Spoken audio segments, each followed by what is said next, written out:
বউঠারেন শুনেন, এইটা কি 33 নম্বরের বাড়ি? হ্যাঁ, কেন বলো তো?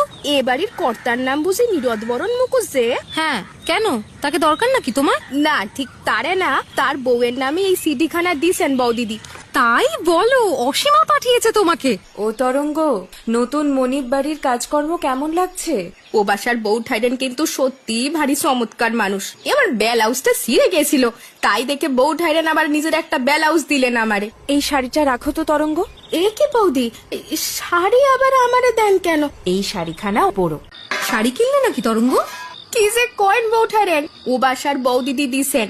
সাবধানে পরো তরঙ্গ, পুরনো শাড়ি কিনা 2 দিন ধোপের বেশি টিকবে বলে মনে হয় না। আজ এত দেরি করলে যে তরঙ্গ, জানো তো সকালে না এলে জল তোলার কত অসুবিধে। কেবল একজনের সুখ সুবিধা দেখলেই তো চলে না তরঙ্গ। কি ব্যাপার, তুমি যদি রোজই এমন করো তরঙ্গ, তাহলে কেমন করে চলে বলো তো?